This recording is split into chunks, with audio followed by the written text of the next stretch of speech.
bonjour à tous. Je vous propose pour lancer les rencontres d'économique une petite phrase du porte-parole de la présidence du Mexique qui est la suivante. Le néolibéralisme ne se caractérise pas par un retrait de l'État, mais par son utilisation au profit des grandes entreprises. Alors, rassurons-nous, il parle de son pays, le Mexique. Pas chez nous. Voilà. Eh bien, tout d'abord, un grand merci à vous d'être venus nombreux aux rencontres d'économique 2022. On voulait également aussi remercier la ville d'Aix-en-Provence qui nous met à disposition ce magnifique lieu. On voulait remercier également la direction de la culture avec qui les relations ont été extraordinaires. Ils ont été vraiment des facilitateurs.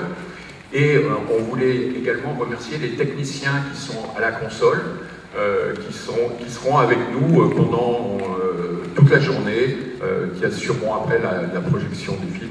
Je pense qu'on peut les applaudir.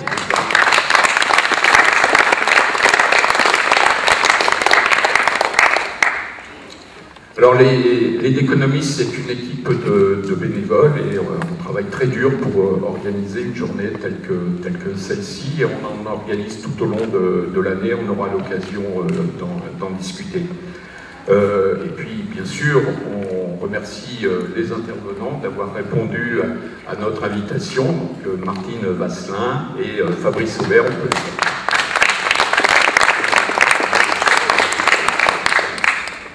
Alors ils prendront l'un et l'autre une demi-heure pour leur conférence et à l'issue de leurs deux interventions, on pourra donc commencer le débat avec vous.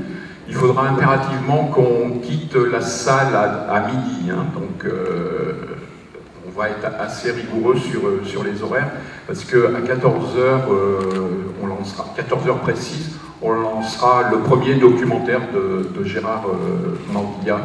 Et ce soir, on terminera là également aussi très précisément à 17h30 pour pouvoir libérer la salle et libérer nos amis les techniciens. En ce qui concerne les intervenants, donc Martine est ancienne élève de l'École nationale supérieure de Sèvres en philosophie. Elle est agrégée de lettres modernes. Et elle est ancienne élève de l'école du Louvre. Elle est docteure en histoire de l'art des temps modernes. Pardon. Bon, autant dire qu'elle est aussi habilitée que François Langlais à parler d'économie, qui a une licence de lettres, à peine, je crois, moins que ça.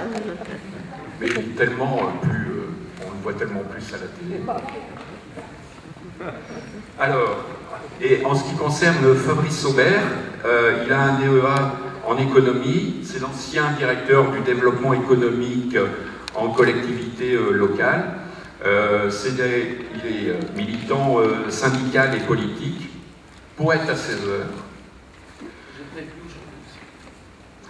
Prochainement retraité, il sera l'un des piliers de l'éducation populaire d'Aix et de Marseille, par son investissement à coude et à l'université populaire du Tourski. On aura l'occasion d'en parler.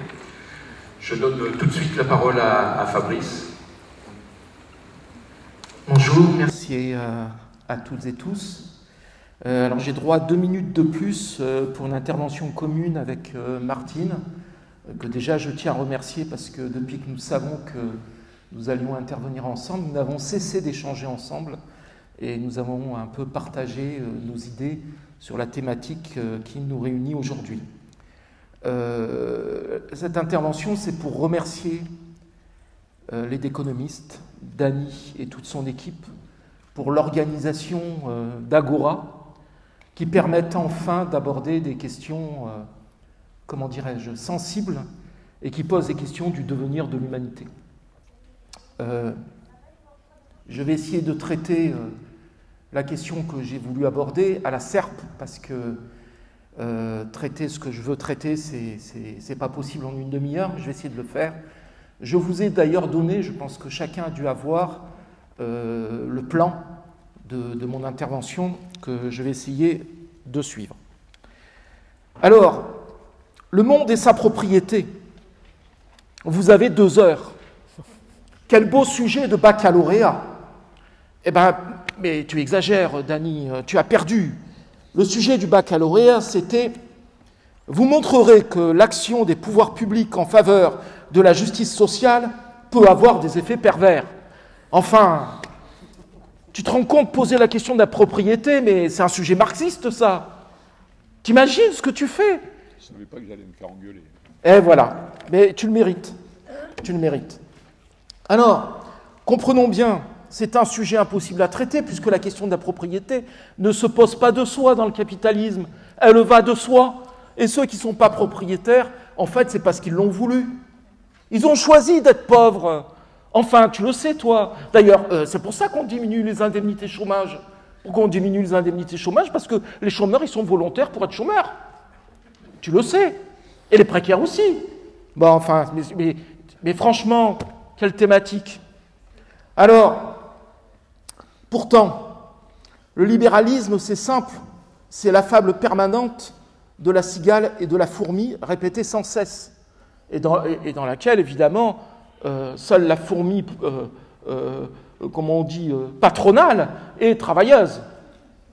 La cigale ne fait rien. D'ailleurs, les festivals d'été, vous le voyez bien en France, ça ne sert strictement à rien. Alors, j'avance parce que sinon on n'y arrivera pas. Le libre-échange est, selon leurs promoteurs, le meilleur moyen, dans le cas d'une économie de marché, d'optimiser la consommation de l'homo economicus individus. Et tous les mots sont importants. Vendre les marchandises au plus bas coût possible, ce qu'on appelle le low cost. Mais là, je voudrais que l'on réfléchisse quelques instants sur le concept de low cost. Low cost, bas coût. Mais imaginons que toute la société se mette au low cost. C'est envisageable avec la concurrence. Ben, il y aura un petit malin qui va vous proposer le low cost. Et on assistera à ce moment-là à l'holocauste des salaires et de l'emploi. Et c'est à quoi vise évidemment le capitalisme.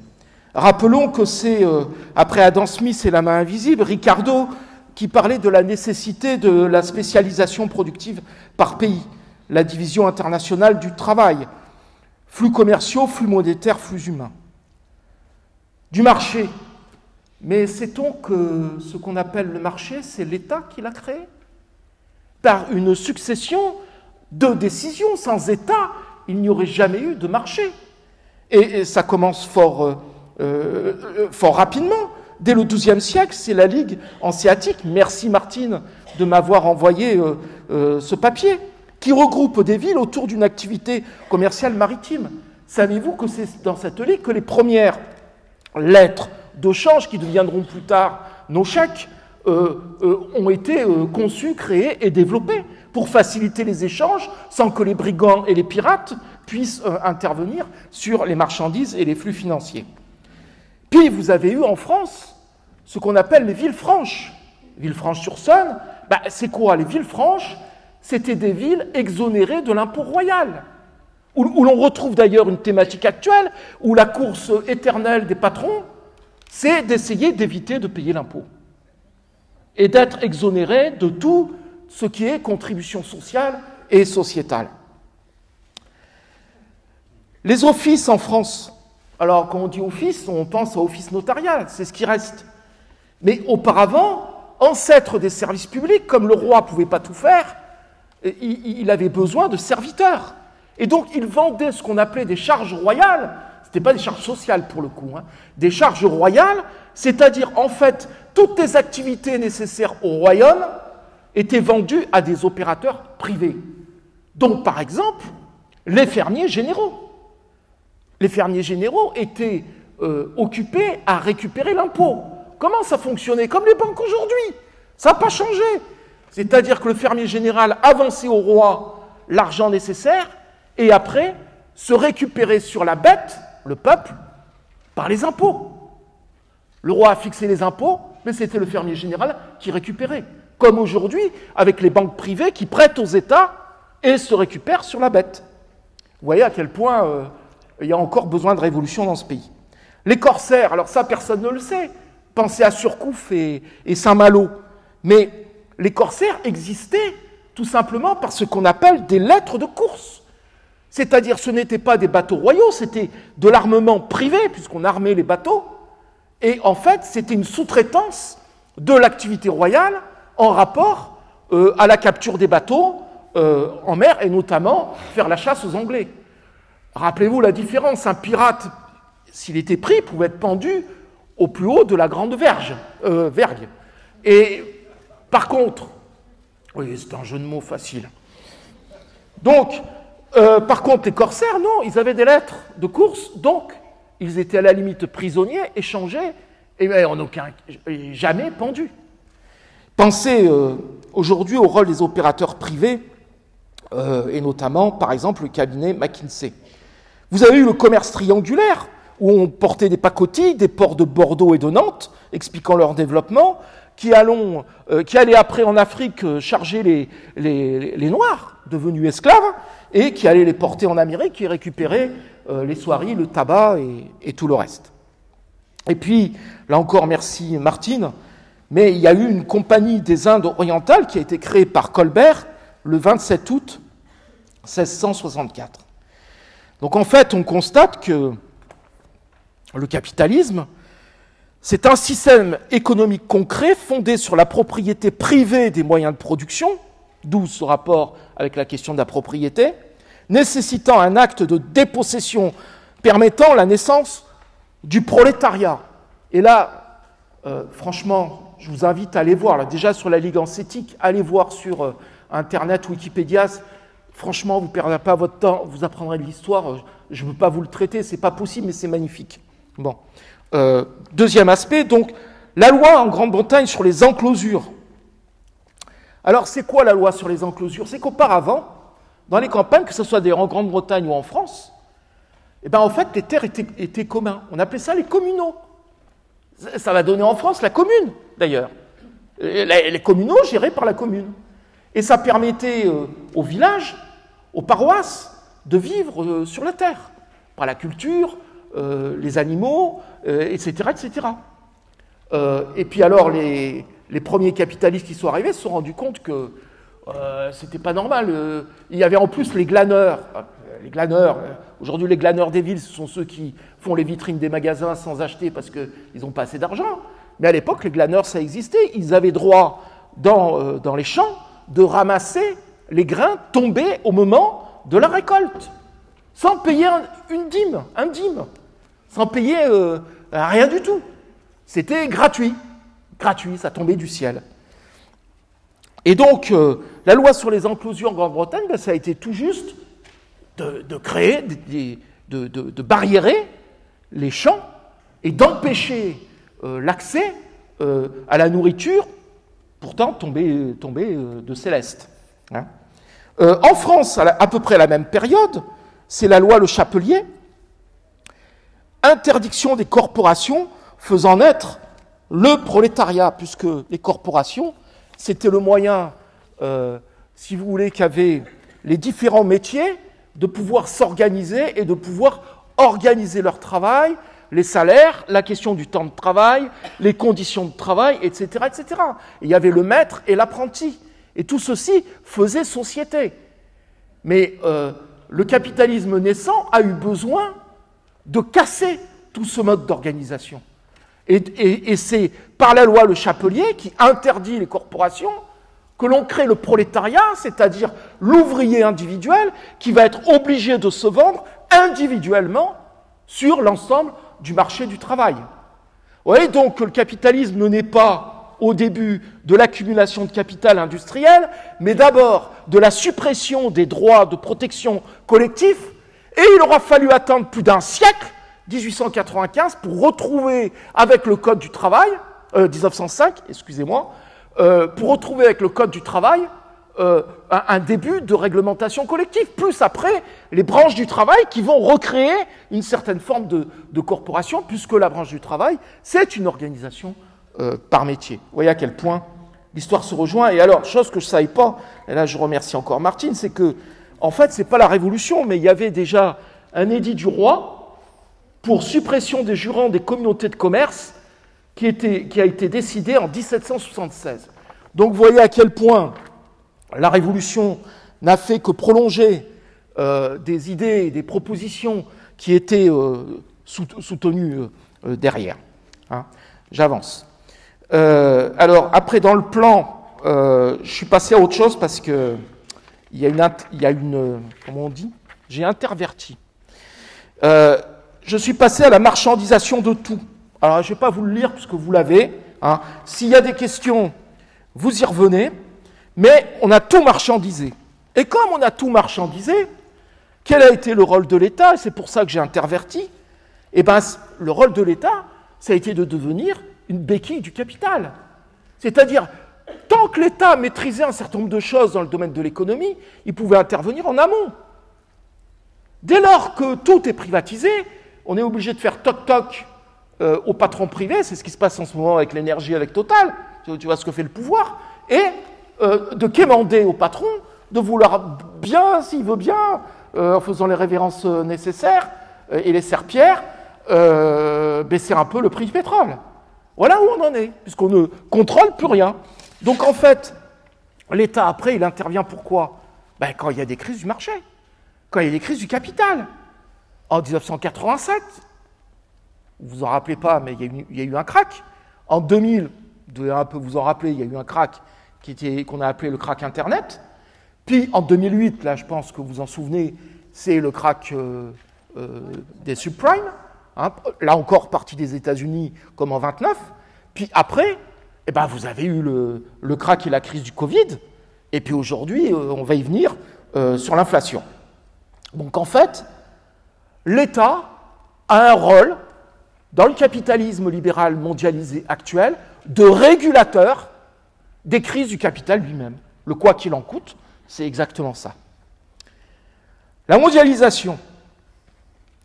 Alors, en fait, la mondialisation, elle a commencé avec la crise du système de Bretton Woods en 1971, qui s'est suivie de la crise du pétrole en 1973.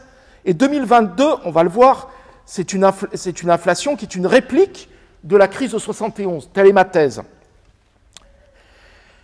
Il y a eu la mise en place du libre-échange, compétitivité, concurrence, mobilité. J'insiste sur ce triptyque. En France, nous sommes définis par la République et nous avons un triptyque qui est liberté, égalité, fraternité, qui définit notre cadre politique, avec la Constitution, les institutions, les droits, etc. C'est fini, ça. Aujourd'hui, vous avez une institution supérieure, c'est pour ça que je parle de démocratie de marché, pour ma part. Le triptyque appliqué au niveau mondial et dans le cadre du libre-échange, c'est compétitivité, concurrence et, je ne sais plus... Pardon ? Mobilité. Mobilité, alors en plus, je précise, arrêtons de parler des migrants, quoi. Les migrants, ce sont, je vais être fort, hein, des esclaves du capital. C'est parce que le capital se déplace dans certains endroits que le capital, en tant qu'outil technique, outil financier, et les hommes suivent. Vous avez des migrants aux États-Unis chaque année, entre ceux qui se déplacent d'est en ouest avec leurs caravanes. Ce sont des migrants internes. Donc la migration est une conséquence, quand c'est entre pays, du capitalisme mondialisé. Si on veut arrêter la mondialisation, ce n'est pas en mettant des barrières. C'est en cassant les logiques qui développent le capital dans certains endroits et optimisent et accumulent les pauvretés à d'autres endroits. Je continue. Nous sommes, avec la mondialisation, en fait, de ce que j'appelle un capitalisme de flux. À l'économie productive de stock et de distribution dans les entreprises se substitue un capitalisme de flux où la vente commande la production. Production qui devient dans ce cadre une variable d'ajustement des flux, flexibilité. La mondialisation, plus exactement le capitalisme mondialisé, se développe sur les flux financiers, commerciaux et les flux humains, mobilité flexible dénommée migration, migration interne et externe. Migration interne, c'est par exemple tous les matins les bouchons sur Marseille parce qu'on a fait la métropole. Et c'est parce qu'on a fait la métropole qu'il y a de plus en plus de bouchons. La métropolisation la métropolisation des rapports sociaux, c'est la conséquence des logiques d'accumulation de la mondialisation. C'est la territorialisation du capitalisme mondialisé, pour utiliser leur vocabulaire. Alors, je vous ai fait un petit schéma.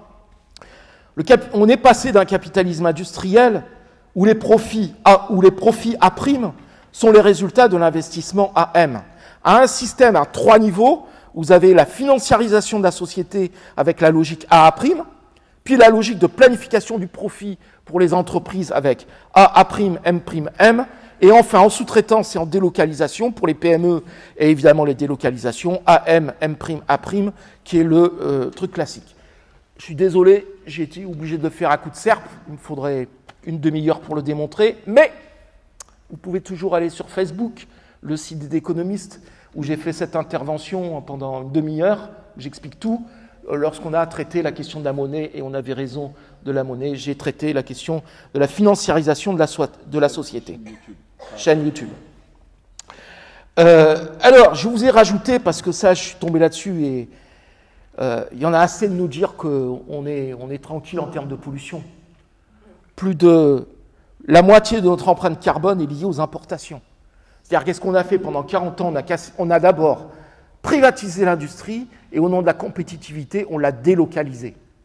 Et en délocalisant l'industrie, c'est-à-dire une des sources de la pollution, au moins en termes de CO2, en fait, on a délocalisé notre propre pollution. Mais il faudrait en fait, en termes de calcul, la réinternaliser, puisque 40% des biens que nous consommons aujourd'hui, les textiles, les frigos, les télévisions, vient de l'extérieur. Nous avons, le capitalisme aura réussi cette expérience extraordinaire, c'est de construire une dépendance de plus pour l'essentiel à un pays dirigé par des communistes. Alors là, la Chine. Donc ça devient, vous voyez un peu le truc, hein, pensez-y à ça, qu'on vous parle de libéralisme et de capitalisme. Non, non, ce qu'ils ont fait, c'est construire une dépendance à un pays communiste. De la mondialisation et du libre-échange. Je crois que j'ai traité, c'est la privatisation et la planification du profit. Quand je dis planification du profit, c'est quand on met l'argent avant. C'est-à-dire quand on fait AA', on impulse à toute la société une logique d'abord de financiarisation et après de production et éventuellement de réponse aux besoins sociaux, ce qui explique d'ailleurs la casse des hôpitaux, la casse des services publics, etc., etc. Et où il faut tout privatiser. Et je ne vous parle pas des retraites et compagnie. Le libre-échange, c'est donc à la fois la marchandisation du monde et la planification du profit conçue, construite et réalisée à l'échelle mondiale. C'est la World Company. Quand je dis ça, comprenez bien qu'on a tous dans la tête l'idée que le libre-échange, c'est la liberté, c'est le libéralisme, c'est en fait c'est la concurrence qui s'applique à l'échelle mondiale. Non. La concurrence, dans la mondialisation, dans le capitalisme mondialisé, la concurrence, elle s'exerce entre les salariés du monde et entre eux. Et les profits sont planifiés à l'échelle mondiale. C'est la logique AA' de la spéculation boursière. Alors, libre-échange, inflation, retour de crise.